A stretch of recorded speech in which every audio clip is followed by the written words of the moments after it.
ನಮಸ್ಕಾರ. DV news Karnataka. ನಾನು ಶಂಕರ್ ತೊಂಟಾಪುರ. 9ನೇ ರಾಜ್ಯ ಮಟ್ಟದ ಒಂದು ಸಮ್ಮೇಳನ ಹಾಗೂ ಪ್ರತಿಭಾ ಪುರಸ್ಕಾರ ಒಂದು ಕಾರ್ಯಕ್ರಮ ನಾವು ಇಲ್ಲಿ ಆಯೋಜಿಸಲಾಗಿದೆ. ಈ ಕಾರ್ಯಕ್ರಮಕ್ಕೆ ಇವತ್ತಿನ ದಿವಸ ನಾವು ಪತ್ರಿಕಾ ಮಾಧ್ಯಮದವರಿಗೆ ಹಾಗೂ ದೃಶ್ಯ ಮಾಧ್ಯಮದವರಿಗೆ ನಾವೊಂದು ಸಭೆಯನ್ನು ಕರೆಯಲಾಗಿದ್ದು, ತಮ್ಮೆಲ್ಲರೂ ನಾನು ನಮ್ಮ ಸಮಾಜ ಬಾಂಧವರ ವತಿಯಿಂದ ನಾನು ಉತ್ಪೂರ್ವಕವಾಗಿ ಸ್ವಾಗತವನ್ನು ಕೋರಿ ಈಗ ಈ ಒಂದು ಸಮಾವೇಶದ ಕುರಿತು ಪ್ರಾಸ್ತಾವಿಕ ಸವಿಸ್ತಾರ ಮಾಹಿತಿಯನ್ನು ನಮ್ಮ ರಾಜ್ಯ ಘಟಕದ ನಿರ್ದೇಶಕರಾದಂಥ ಶಿವಶಂಕರ್ ತಾಂಬೆ ಅವರು ನಡೆಸ್ಕೊಡ್ಬೇಕಂತ ನಾನು ಅವರಲ್ಲಿ ಕೇಳ್ಕೊಳ್ತಾ ಇದ್ದೇನೆ. ಮತ್ತೊಮ್ಮೆ ಸುದ್ದಿ ಮಾಧ್ಯಮದ ನನ್ನೆಲ್ಲ ಮಿತ್ರರನ್ನು ನಾನು ಹೃತ್ಪೂರ್ವಕವಾಗಿ ಬರಮಾಡಿಕೊಳ್ತೀನಿ. ನಮ್ಮ ವಿಜಯಪುರ ಜಿಲ್ಲಾ ಹಾಗೂ ಅಥರ್ಗ ಘಟಕದ ವತಿಯಿಂದ ಲಿಂಗಾಯತ ನಿಲಗಾರ ಸಮಾಜದ 9ನೇ ಸಮಾವೇಶವನ್ನು ನಾವು ನಾಳೆ ದಿನಾಂಕ 5/1/2025 ರವಿವಾರದಂದು ಶಿವಗಿರಿ ಹತ್ತಿರವಿರುವಂತಹ ಜಯಶಾಂತಲಿಂಗೇಶ್ವರ ಗುರುಭವನದಲ್ಲಿ ಏರ್ಪಡಿಸಿದ್ದೇವೆ. ಈ ಸಮಾವೇಶದ ಕುರಿತು ಕೆಲವು ಹಿನ್ನೆಲೆಯನ್ನು ನಾನು ಈ ಒಂದು ಪತ್ರಿಕಾ ಸಮ್ಮೇಳನದಲ್ಲಿ ತಮ್ಮ ಮುಂದೆ ಪ್ರಸ್ತುತಪಡಿಸ ಬಯಸ್ತೇನೆ. ಲಿಂಗಾಯತ ನಿಲಗಾರ ಸಮಾಜವೆಂಬುದು ಇದು ಒಂದು ಅತ್ಯಂತ ಚಿಕ್ಕದಾದಂಥ ಸಮಾಜವಾಗಿದ್ದು, ಇವರು ಈ ನಮ್ಮ ಜನ ಮಾಡುವ ಉದ್ಯೋಗದ ಮೇಲೆ ಸಮಾಜಕ್ಕೆ ನೀಲಗಾರ ಅಂತ ಹೆಸರು ಬಂದಿದೆ. ಮನುಷ್ಯನ ಉದ್ಯೋಗಗಳಲ್ಲಿಯೇ ಮುಖ್ಯವಾಗಿ ಒಂದು ರೈತಾಪಿ ಜನರ ಒಕ್ಕಲುತನ, ಅದನ್ನು ಬಿಟ್ಟರೆ ಎರಡನೇದೇ ನೇಕಾರಿಕೆ. ಈ ನೇಕಾರಿಕೆ ಉದ್ಯೋಗದಲ್ಲಿ 10 ಹಲವು ಪಂಗಡಗಳಿದ್ದಾವೆ. ಅಂಥ 10 ಹಲವು ಪಂಗಡಗಳಲ್ಲಿ ನೀಲಗಾರ ಅನ್ನೋದು ಕೂಡ ಒಂದು. ಇವರ ಮೂಲ ವೃತ್ತಿ ನೂಲಿಗೆ ನೀಲಿ ಬಣ್ಣವನ್ನು ಹಾಕೋದು ಇವರ ಮೂಲ ವೃತ್ತಿಯಾಗಿದೆ. ಬಹಳಷ್ಟು ಜನ ಈ ನಮ್ಮ ಸಮಾಜದಲ್ಲಿ ಬಡವರೇ ಹೆಚ್ಚಿಗೆ ಇರೋದ್ರಿಂದ ಈ ಸಮಾಜದ ಅಭಿವೃದ್ಧಿಗಾಗಿ ಕಳೆದ 2 ದಶಕಗಳಿಂದ ನಾವು ಸಂಘಟನೆ ಆಗಬೇಕು, ನಮ್ಮ ಸಮಾಜದ ಬಡವರಿಗೆ ಅನುವು ಮಾಡಿಕೊಡಬೇಕು ಅನ್ನೋ ಉದ್ದೇಶದಿಂದ ನಾವು ಸಂಘಟನೆಯನ್ನು ಮಾಡಿಕೊಂಡು ಸುಮಾರು 2003-4ರಲ್ಲಿಯೇ ನಮ್ಮ ಸಮಾಜವನ್ನು ಕೇಂದ್ರ ಕಚೇರಿ ಬೆಂಗಳೂರಿನಲ್ಲಿ ನೋಂದಾಯಿಸಿದ್ದೇವೆ. ಮತ್ತು ಪ್ರತಿ ವರ್ಷವೂ ಕೂಡ ಬೇರೆ ಬೇರೆ ಊರುಗಳಲ್ಲಿ ಸಮಾವೇಶವನ್ನು ಮಾಡ್ತಾ ಬಂದಿದ್ದೇವೆ. ಆ ಹಿನ್ನೆಲೆಯಲ್ಲಿ ಇವತ್ತು ನಮ್ಮಲ್ಲಿ ನಾಳೆ ದಿನಾಂಕ 5 ಜನವರಿಯಿಂದ ನಡೆಯುವಂಥ ಒಂದು ಸಮ್ಮೇಳನ 9ನೇ ಸಮ್ಮೇಳನವಾಗಿದೆ.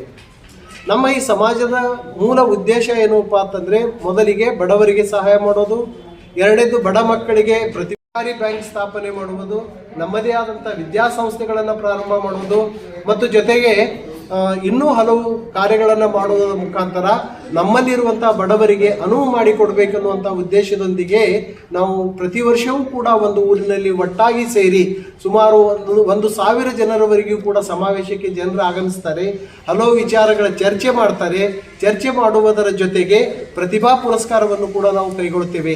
ನಮ್ಮ ಸಮಾಜದ SSLC ಮತ್ತು PUCಯಲ್ಲಿ ಅತಿ ಹೆಚ್ಚು ಅಂಕ ಗಳಿಸಿದಂಥ ವಿದ್ಯಾರ್ಥಿಗಳನ್ನು ಗುರುತಿಸಿ ಅವರಿಗೆ ಪ್ರತಿಭಾ ಪುರಸ್ಕಾರವನ್ನು ಏರ್ಪಡಿಸಿ ನಗದು ಬಹುಮಾನವನ್ನು ಕೂಡ ಮಾಡ್ತೇವೆ. ಜೊತೆಗೆ MBBS ಅಂತ ಕಲಿಯುವಂಥ ವಿದ್ಯಾರ್ಥಿಗಳಿಗೆ ಸ್ಕಾಲರ್ಶಿಪ್ ಸೌಲಭ್ಯವನ್ನು ಕೂಡ ಕೊಡ್ತೇವೆ. ಮತ್ತು ಆ ಪ್ರತಿಭಾ ಪುರಸ್ಕಾರ ಸ್ಕಾಲರ್ಶಿಪ್ ಜೊತೆಗೆ ಪ್ರತಿ ವರ್ಷವೂ ಕೂಡ ನಾವು ಸಾಧಕರಿಗೆ ಸನ್ಮಾನ ಮಾಡುವಂಥ ಒಂದು ಕಾರ್ಯವನ್ನು ಕೂಡ ಕೈಗೊಳ್ತೇವೆ. ಅಂದರೆ ನಮ್ಮ ಸಮಾಜದಲ್ಲಿ ವಿಶಿಷ್ಟ ಸಾಧನೆಯನ್ನು ಗೈದಂಥ ವ್ಯಕ್ತಿಗಳಿಗೆ ಸನ್ಮಾನ ಮಾಡಿ ಗೌರವಿಸುವಂಥ ಕಾರ್ಯವನ್ನು ಕೂಡ ಕೈಗೊಳ್ತೇವೆ. ಈ ವರ್ಷ ನಾವು ಒಟ್ಟು 6 ಜನರಿಗೆ ಸಾಧಕರಿಗೆ ಸನ್ಮಾನ ಮಾಡುವಂಥ ಒಂದು ಯೋಜನೆಯನ್ನು ಹಾಕಿಕೊಂಡಿದ್ದೇವೆ.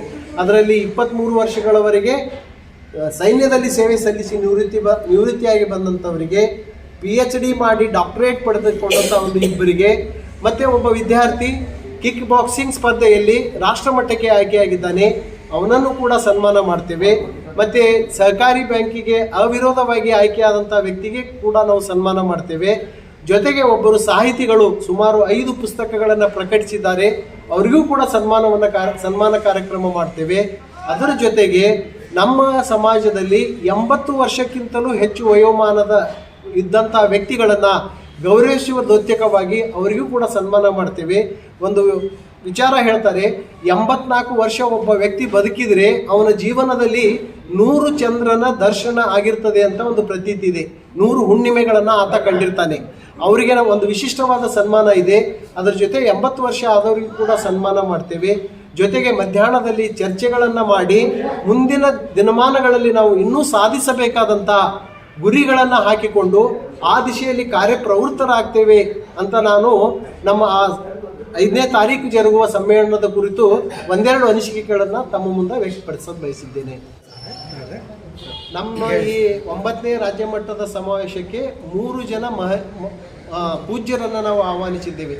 ಅವರಲ್ಲಿ ಪ್ರಮುಖವಾಗಿ ಚಿಕ್ಕಾಲಗುಂಡಿ ಮಠದ ಪರಮ ಪೂಜ್ಯ ಶ್ರೀ ಶಿವಶರಣಾನಂದ ಸ್ವಾಮೀಜಿಗಳು, ಎರಡನೇದಾಗಿ ಅಥಣಿ ತಾಲೂಕಿನ ಕಕ್ಕಮರಿ ಗ್ರಾಮದ ಶ್ರೀ ಗುರ್ಲಿಂಗಜಂಗಮ್ ಮಹಾರಾಜ ಸ್ವಾಮೀಜಿಯವರು, ಮತ್ತು ಅದೇ ರೀತಿಯಿಂದ ಅಥರ್ಗ ಗ್ರಾಮದ ಗುರುದೇವ ಆಶ್ರಮದ ಶ್ರೀ ಈಶ ಪ್ರಸಾದ ಪರಮ ಪೂಜ್ಯರನ್ನು ನಾವು ಈ ಸಭೆಗೆ ಆಹ್ವಾನಿಸಿದ್ದೇವೆ. ಅವರು ಈಗಾಗಲೇ ತಮ್ಮ ಸಮ್ಮತಿಯನ್ನು ಕೂಡ ಕೊಟ್ಟಿದ್ದಾರೆ. ಜೊತೆಗೆ ಕಾರ್ಯಕ್ರಮದ ಉದ್ಘಾಟಕರಾಗಿ ನಮ್ಮ ವಿಜಯಪುರ ನಗರದ ಶಾಸಕರು ಹಾಗೂ ಮಾಜಿ ಕೇಂದ್ರ ಮಂತ್ರಿಗಳಾದ ಶ್ರೀ ಬಸನಗೌಡ ರಾಮನಗೌಡ ಪಾಟೀಲ್ ಅವರು, ಮತ್ತು ಅವರ ಜೊತೆಗೆ ನಮ್ಮದೇ ವಾರ್ಡಿನ ಸದಸ್ಯರಾದ ಹಾಗೂ ವಿಜಯಪುರ ಮಹಾನಗರ ಪಾಲಿಕೆಯ ಉಪಮಹಾಪೌರರಾದ ಶ್ರೀ ದಿನೇಶ್ ಹಳ್ಳಿಯವರನ್ನು ಕೂಡ ನಾವು ಉದ್ಘಾಟಕರಾಗಿ ಆಮಂತ್ರಿಸಿದ್ದೇವೆ. ಆ ಇಬ್ಬರು ಉದ್ಘಾಟಕರು ಮತ್ತು 3 ಜನ ಪರಮ ಪೂಜ್ಯರ ಸಮ್ಮುಖದಲ್ಲಿ ನಮ್ಮ 9ನೇ ಸಮಾವೇಶ ಶಿವಗಿರಿ ಹತ್ತಿರ ಇರುವ ಶ್ರೀ ಜಯಶಾಂತಲಿಂಗೇಶ್ವರ ಗೌರವಭವನದಲ್ಲಿ ಜರುಗುತ್ತದೆ.